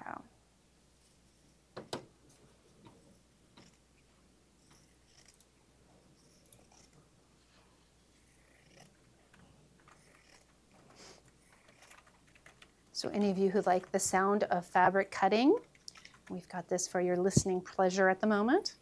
I don't know if anybody even cares anymore. A few weeks ago, it was kind of funny, the conversation. Let's see, I was trying to see if there were any comments that we needed to address. These are some different scissors, and they have a nice sound to them. I really like these. They cut really nicely, and they have this rainbow effect, guys. They're really nice. What are they? I'm gonna look them up and see if I can. I don't see a name brand or anything on them, but I like them. Great sound. Yeah, no, they're really nice. They cut really well. In fact, I've been thinking, man, maybe I'll get a pair because mine are terrible at home.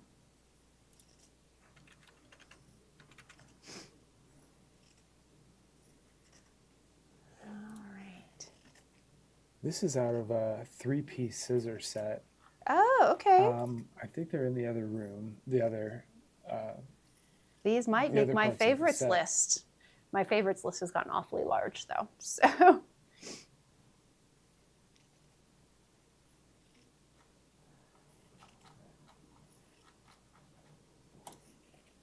So they're in the bubble now, and Oh, great. I'm gonna go see if I can Find the whole quickly set? Find the whole set. All right. All right. Yeah. So we're getting through We're this. And then know we're I just going to saw go ahead. them We're going to clip recently. the binding. So we'll fold it in half, wrong sides together, and then we'll clip it to our bag. Well, the bag front. $13.95 for the set of 3. What? That doesn't make That's any sense. ridiculous. Put me down. I'm definitely getting a set. So And did you hear that? They cut to the point, right? they there. did right to the point. So yep, Peggy got hers last week. Someone needs purple ones. All right. You like the, oh, maybe I need the purple ones. Was that what you're saying, Kathy? Sorry. All right, so here's our piece. Again, I need my Kimberbell clips, so we're gonna grab those real quick. All right, so, but look how nice and long this is. We've got all of this binding, and so.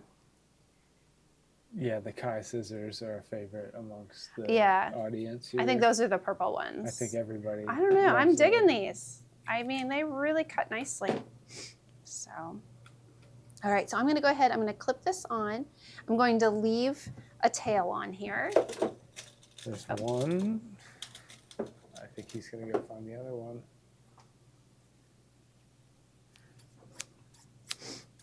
All right, and because this is bias binding, it'll kind of stretches a little bit.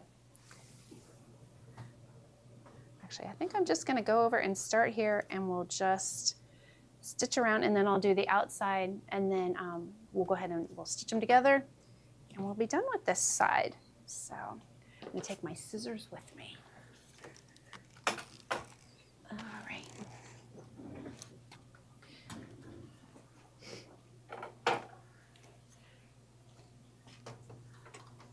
Okay, so I'm gonna start with this circle. I'm gonna go ahead and move Got all these clips over here. Knocking them off, and I promised the Kimberbellas I would not lose any of their clips if I used them, so I gotta be very careful.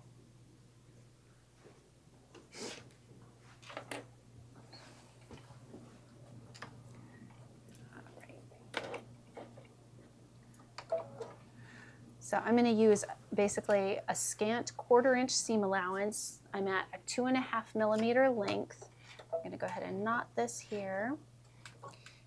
And again, I left a tail of about probably close to 3 inches. And so I like to just sort of go nice and slow on here. I'm actually going to turn my speed down so I don't accidentally go too fast. So I'm on the middle one. And I just work my way around that circle. And as I do, I'm pulling on my, not pulling hard, but I'm just sort of making sure it's lining up with the edge of my handle there. Oh, you know what I did wrong though, but we're gonna continue with this.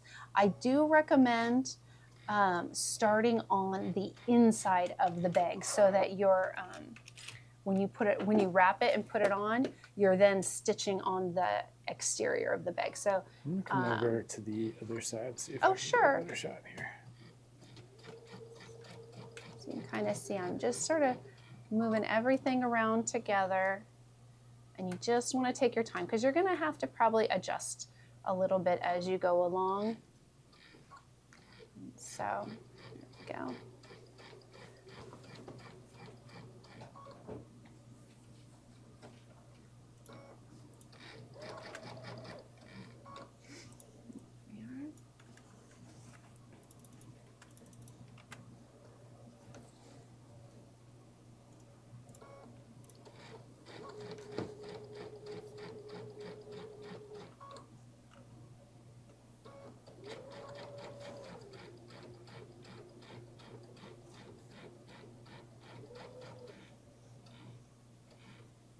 Can see I got a little narrow there, so I'm going to just lift my needle up. I'm just going to go back a little bit. Let's see where I kind of went over a little bit. So not a big deal if that happens. You can do just like I did, just pick that needle up and slide back again. So.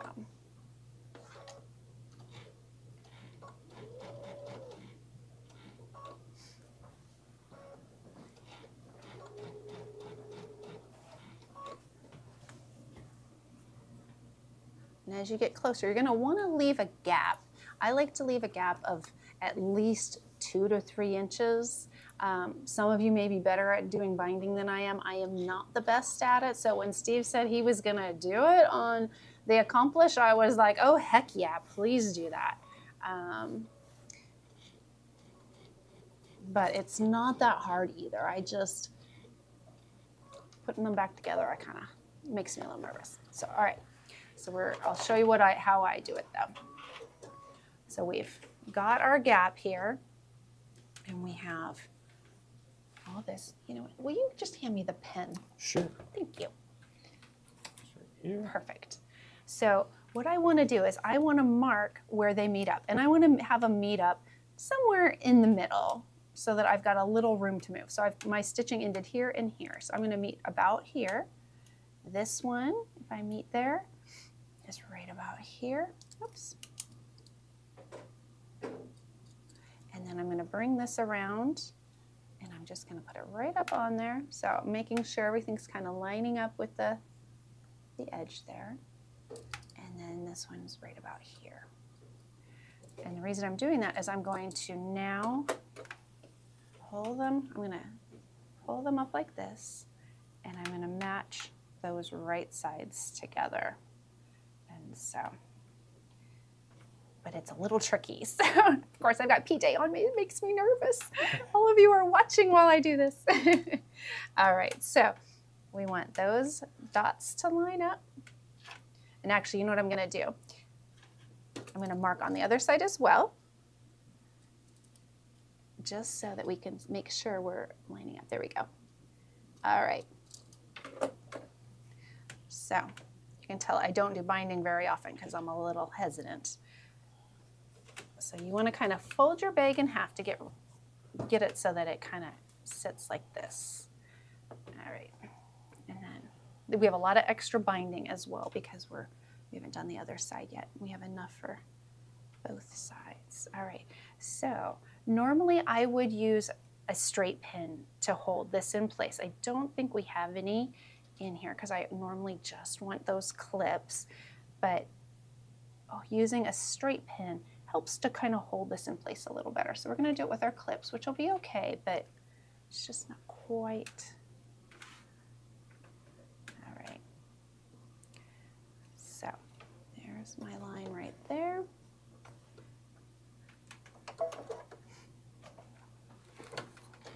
I'm just going to back stitch a little bit. Double check where my lines are there. They are just to the left of this one.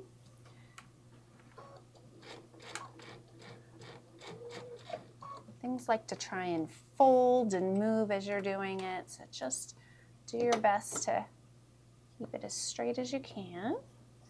Sometimes it's just a matter of figuring out how to fold the rest of the bag. There we go. I've got it pretty straight now, I think. All right, let's see how we did. Hopefully I didn't pucker it. Oh, that clip won't go through. There we go. Oh, I puckered just a smidge there. Let's see how that worked. All right, so before we clip it, we're just gonna check and see how we did. And it looks like, so what I'm doing is I'm just checking to see if this stretches out or if I've got a ton extra. And I did really well. So even with an audience. Woohoo! Yeah, exactly. Woohoo is right. All right. So now we can clip that. We got all of this binding for our next step. So then we're just going to turn it back over. And we're going to just go back and we're going to finish sewing that to here. There we go. How'd you do? This makes perfect. Oh. Here, I got it for you.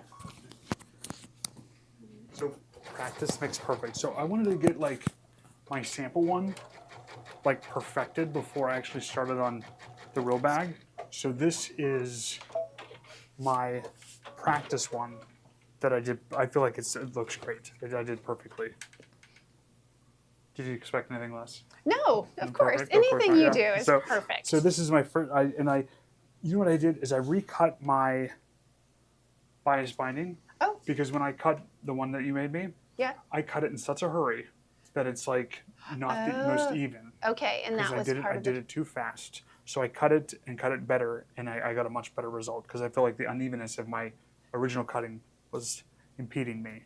And Okay. the other thing I did is that when I joined them together, I cut it way down. I don't have it here, but I'll show you. I'll do another one. Oh, I so cut the selvage, or I don't know that that's right. where your seam allowance. I cut the seam allowance down, so you had a shorter seam allowance. I'll show you on another That's one. a good but idea. That's my sample, and I'm happy with it. So we'll be tackling the bag, and we'll be able to show it next All week. right. So All right. And how did you do? I did well. We're going to finish this Okay. piece Yep. real quick, and then I don't know what time it is. 2 o'clock. Okay, 2 o'clock, so we're getting close. we Oh, are that's cool. definitely later than I wanted to be, although we started late. But so here's what happened.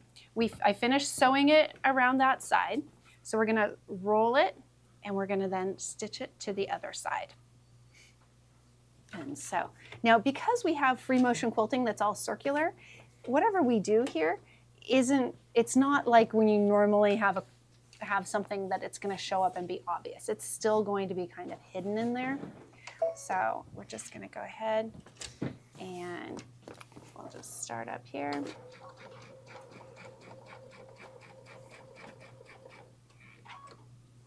All right. Just going to go ahead.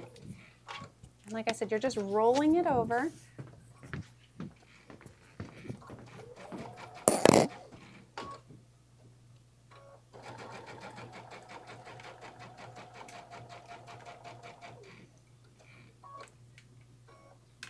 And I'm just trying to stitch basically close to that edge.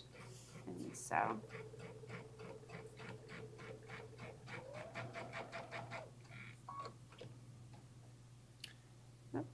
Ask Steve how he finished his binding. Okay, I will. I'll ask him. I think he's gonna come back in. I don't think he's finished the edges yet. Mm-hmm. For the ends.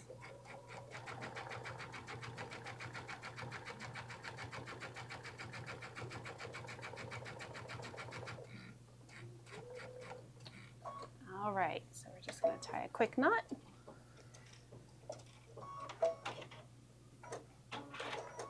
Look how cute that is. I know this is supposed to be the inside of the bag, but it's just so darn adorable. And then when you go to the outside, look at that. Super cute. So Wow, that is. it's really nice. Yeah, so then you'll add the binding to the outside. Since we're getting a little late, I'm not going to do that today. I'll show you the finished bag next week. But you'll do the same thing. You'll add the binding to the outside of the bag. And then if you want, I can show you how to finish it next time. But it's... It is 2:06. So we gotta kind of get ready for. We gotta get ready for the next show. guest. So, but next week, what I'll do is I'll bring in the bag and I'll finish just sewing the outer edges, but I'll have it completely bound, both pieces, just to show that to you. It's pretty simple, but I wanted to do that. We have some kits available for you and the pattern. The pattern is separate as always. This bag takes, well, the big one takes a lot of fabric. So this bag takes 2.5 yards of fabric. So a yard for the exterior, a yard for the interior. Now that does give you enough extra to make the little micro bag. So that's what the kit is of fabric. That's why I know someone asked earlier, like, did it include the pattern? It doesn't, because it includes 2.5 yards of fabric to be able to make both. And so if you want to buy more than one kit, you don't want to buy the pattern twice. exactly. Now this bag in this size, you can kind of see, look how cute this is. Great size. You can make 2 of these with 1 kit. So we have 2 different kits available for you. So this is the ranunculus. I love them so much. I have always loved this fabric. So you get this same flower fabric. I'm going to move this out of the way just so you can see it really nicely. So you get this fabric, you get this for your binding. So you get a 1/2 yard of this one, you get a full yard, you get a full yard of this, and you get a full yard. Look at this with it. Look how cute this is for the lining. And especially now that we figured you can do it reversible, how fun is that? So really, really cute. So that is one of the kits. And so just really, really love that a lot. So I hope you do too. And then the second one I thought was really, really fun for summer. So of course it is this one. So you get a yard of our bikini fabric and flip-flops and sunglasses. It's all on there. And then you get a yard of the stars, the red with the blue and white stars. And then you'll get a 1/2 yard of the red gingham. And so here's kind of we've cut up all of our red gingham into binding. So we don't have a lot to show you, but you can see there it is. Here's bigger pieces of that fabric. I know you saw all of it. But again, doing the mid-size, you can get 2 mid-size bags, or you can get a large one and a small one. So the kits really are enough to make 2 bags if you cut carefully. So, but really, like you saw, we did it in one class today, at least mostly. We were trying some new techniques with the other machine, and so. And yes, you could definitely monogram. That would be really cute on the yellow, because it's really kind of a blank slate. Even though it's got a print, it's really subtle, and so it would be really sweet. And that's a great idea. So, all right, that's it for those kits. This is the pattern, Orange Dot Quilts. It is a newer pattern. It came out in 23, and so. Really, really a fun pattern. And then we have, Bag Lady Club. We will finish this next week. I think it'll only take us like 10 minutes to do it. To go over really quick. Bag Lady Club, those of you, I think everyone has it. Has anyone not gotten it? Just curious. If anybody hasn't, let me know. The pattern does include all 3 sizes. I see that question there. And so, And thank you for the good job, Mickey. I appreciate it because binding is not something I do very often. And so I definitely was a little challenged making sure I did that right. So we have for you, if you want to make it an insulated bag, I got the Insul Shine. I like this a lot because you don't have to use a different lining. So it can be your interfacing and your linings, which is really nice. Which would then mean you could make 4 bags if you got this along with the kit. Imagine. 4 lunch bags. Yeah. Well, no, you can make 4 bags. How big is it? It's 45 inches by 1 yard. So you would need 2 of them. So, yeah. All right, what else do we have? Anything? Oh, so Bag Lady Club. If you want to participate with us, but you didn't get the whole kit, we are going to get started next week making at least one of the projects.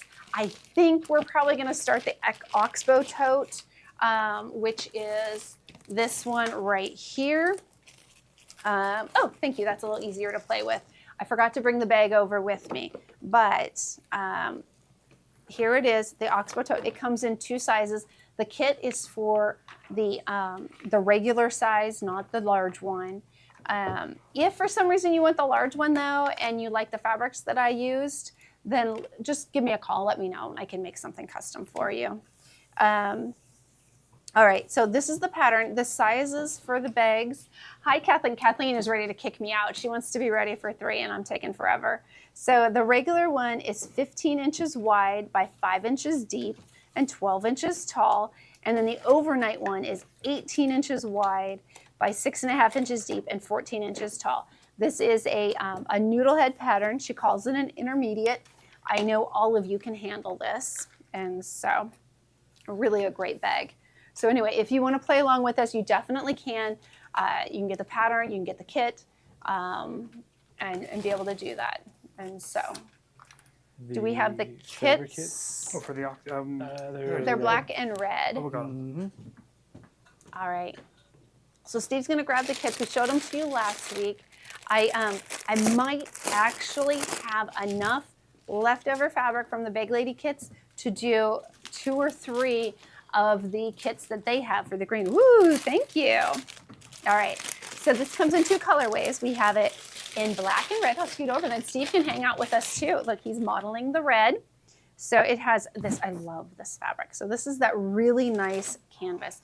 If PJ's capable of, well, I know he's capable, I shouldn't say it that way. If the camera's capable of getting the image on here, you can see this weave on here. It is so nice. It's got this nice thick, Steve's a little silly. So it's just beautiful red roses with the black. There you go. You can see the texture. So it's just really cool. And then we have, this is our lining fabric. He's going to get dressed in it. And then we have the other canvas. So it's the same line of fabric as this. And you have either the red option. Ooh. Or you have the black option. So aren't we cute? It'll also, the kits come with the strapping and all the hardware that you need for it. It also comes with a leather base to it. So the black will come with black strapping. I'm waiting for it to come in. It may have come in while I was gone. I didn't check shipping before I came in. look good with black strapping, yeah. Yes, right? And so it's just so cute. And then what else? This one comes with the cream, and so the red does. So those are the kits if you want to play along with the Oxbow. If you don't like those fabrics, then I'm sure there's something else we could find for you. How could you not? I know. How could you not? All these dots, they're so cute. So the lining, like I said, it's the cream with the little dots. And so, see, Steve's better folding it. I just sort of wad it up and go back and fold it later. Not at home, I'm not. I'm not a good folding at home. So here he's very So. Very organized. All right. And then the last thing, if you want to participate in the macrame, which Joni has been working away at it. I know she has. So this is our book. And we have you in the Big Lady Club, you got 2 spools of cording as well as some wooden Grab that. We thingamabobbies. don't have it for today, but they can get Oh, it next okay. week. Yeah, So I'll grab we it. didn't get it into the system yet, but you can actually get a whole set from us so that you can get your supplies too. But this is the book. It's 18 bags or belts. So most of them are bags. There's not a lot of belts in here, but it really goes through in detail how to do it, how to set up. Here's different knots, and then all these great projects. See, look, this is the set. So it comes with the 2 spools, plenty on either of them to make a bag, each of the bags in here.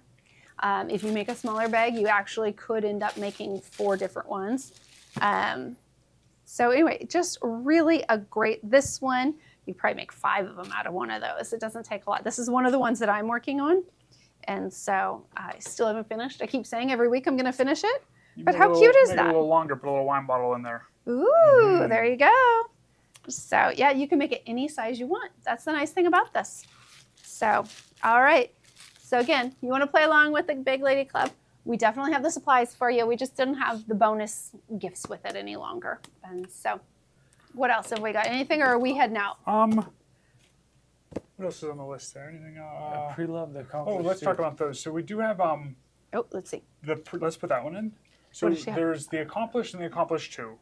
They're very similar machines. The only difference Give me more is space. that the Accomplished doesn't have the plate down below for you to do those attachments. And if that doesn't concern you, and you just want a really great straight stitch machine, we have a pre-loved. It's a very gently pre-loved machine. The lady who traded it in is one of our ladies that just likes to get the latest new machine. So she had an Accomplished home. I don't think she used it very much, and she got the new one. So we have an Accomplished pre-loved available out there. You'll see them online for $8.99, but the pre-loved one is $6.78, which is a really great price for a machine that comes with all the accessories and stuff. So grab that one up. We only have one of those. But then the Accomplished 2, if you are interested in being able to do those attachments, and I'm going to teach you guys how to finish those up next week. As far as doing that, and we will have this bag all done to show you next week, all bound and everything. So I promise that I'm going to learn this week how to finish those off, and I'll bring it to you next week, and that'll be good. So the Accomplished 2 has that plate attachment, and you can use those attachments on it as well. So let's do that braided rose, that kit right there. Yep, let me grab that, and that'll Which be one? good. That braided tote kit. Oh yeah, we forgot about that one. So about 1.5 years ago, I had shown a design that I had created, actually before I even worked here. And it was the braided tote bag. And so this is the pattern. And everyone loved this one. So this was Euphoria. And it's beautiful. We can spin it around, show them how nice it is. See, Steve is a great model. Yes, it's a very nice. But we ran out of fabric. You guys just loved it. Well, this year there's a new collection that came in from Moda called Coming Up Roses. And you can kind of see it's very similar to the style of the Euphoria bag. And so we've got a kit that is using this. Now, it didn't have this purple fabric, and I thought, I think they copied. I think so too. So anyway, I went with this for the handles, which I thought would be really nice. Look at the handle. Up here, we'll roll it. You can kind of see it. This will be the handles and the strap there and the lining. So just a really fun fabric. And so it comes with, you get 1 yard of fabric to do your lining. So it includes a big pocket in there, and then all the lining, the handles, the sashing in the blue. It comes with the Coming Up Roses charm pack. It comes with the bozal, so you don't even have to provide your own bozal on this project. And it comes with the pattern. So you get everything for that one. So if you're interested in doing that, it is a fun project. There is a tutorial. I didn't look up the date. I apologize. I didn't even think about it until just right now. But we can certainly, I can give that to you next week if you're interested. So, all right. Oh, the guys keep talking. No, I think that's we're it. all Are done. we all done? Okay, I think we're all done for this week, guys. Thank you so much for being here. Next week, we will finish up, since we were kind of messing around with our binding a little bit, we'll finish that, show you how to finish, and then we'll get started on Big Lady Club patterns. Go get a snack and a nap. quick snack and a nap, and we'll be right back around 3 o'clock. So. All right, everyone. Thank you so much for being here, and I'll see you next week. Bye-bye.